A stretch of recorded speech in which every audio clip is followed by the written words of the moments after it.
Inside the world's biggest mansions, homes are definitely the most cherished possessions of a human being, partly because they ensure a comfortable life and partly because they're the main ways to show the social status of their inhabitants.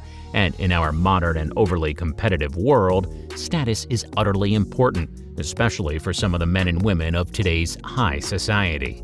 For most people, a decent-sized house is more than enough. For some, it's only giant, ostentatious mansions that rise to their limitless expectations. And you can bet those expectations come with more money than you can count. In this video, we go inside the world's biggest mansions. Number 5. Winstonhurst, London, England, 90,000 square feet. Technically, Buckingham Palace is the largest residence in London.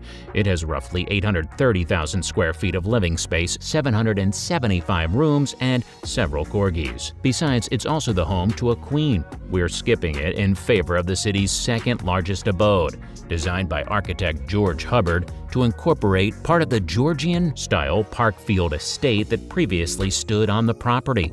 The newly named Winstonhurst was built between 1913 and 1920.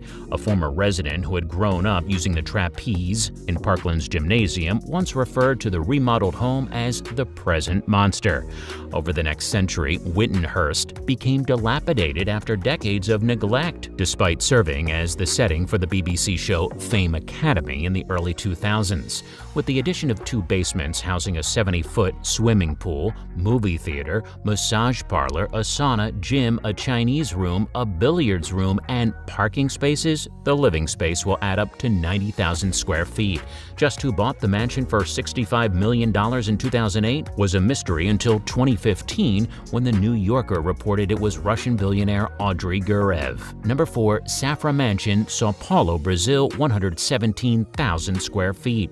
What can you tell about this mansion owned by a notoriously private banking family, the Safras? Not much, except it's ginormous, and it's a bit reminiscent of Villa Leopolda, a French Riviera mansion that once belonged to his brother Edmond. Surrounded by a high wall, the 130-room house is about 10,868 square meters and features 2 swimming pools, one of them being an indoor pool. The largest private residence in Sao Paulo, it's located in the Morumbi neighborhood next to the city's second biggest home. Though it's been the site of several Safra family members' weddings, there don't seem to be any photos of the home online. The Safra family is as sprawling as its mansion, and they have pricey real estate all over the globe. In 2015, Joseph Safra bought the Gherkin, a London skyscraper, for more than $990 million.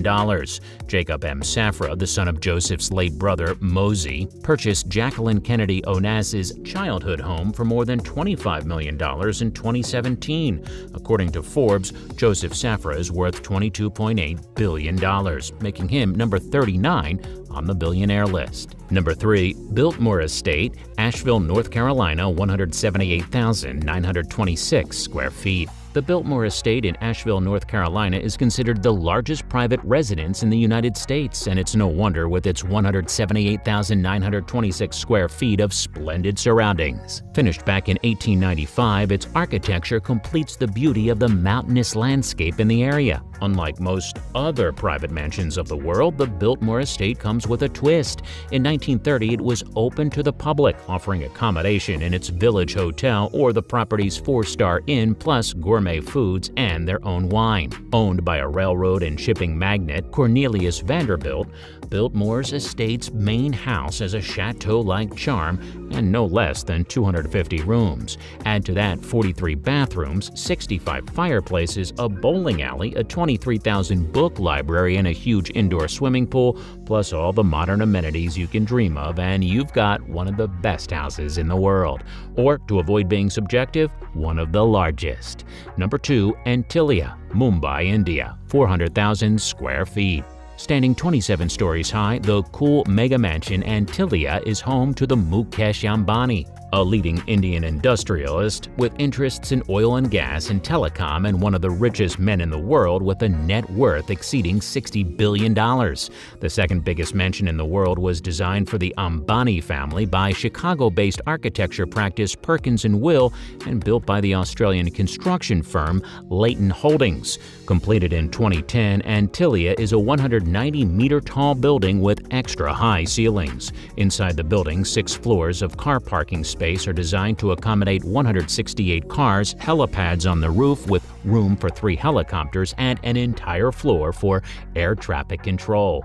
The building can also withstand an earthquake measuring 8 on the Richter scale. A unique facet of the design is that each floor has a different layout and is built using different materials. In addition to the family's living quarters on the upper floors, the sprawling architectural masterpiece features a ballroom, a theater, 4 floors of terrace gardens, a lobby, guest apartments, a temple, and a 2-store recreation center consisting of a spa, swimming pools, a dance studio, a yoga center, and a jacuzzi, among others. An army of over 600 staff helps maintain the building. The overall structure is based on Vastu, an Indian architectural philosophy that's similar to the Chinese Feng Shui tradition. 9 elevators carry individuals throughout the massive complex, and the top floors of Antilia offer panoramic views of the Arabian Sea. Number 1. Istana Nurul Iman Palace, Brunei, 2.15 million square feet. Named the place of the faith light, this $1.4 billion home in Brunei seems to display more opulence than spirituality. Completed in 1984, the extravagant Istana Nurul Iman is the largest palace in the world and is occupied by only one family. Dripping in oil wealth, the palace was commissioned by the Sultan of Brunei, Hassan al-Bolkiah, and every detail of the palace is grandiose and over the top. Covering over 2 million square feet, the palace features everything one would expect: 1,800 rooms, a 110-car garage, and of course an air-conditioned stable for the Sultan's horses. So as not to get too far from the idea of faith light, the palace also includes its own mosque that can accommodate 1,500 worshippers. Besides being the Sultan's home, he also entertains foreign dignitaries at the palace, and several government offices are also on site. Despite these practical uses, the palace is still very much a home for the Sultan and houses part of his 5,000-car collection, including custom-made Bentleys and hundreds of Ferraris and Rolls-Royces. Although it is a private residence, the Sultan invites the masses for 3 days a year during Hari Raya Aidil-Fitri. An estimated 110,000 come every year to gawk at the riches of the Sultan and receive a gift from His Eminence, small packets containing money.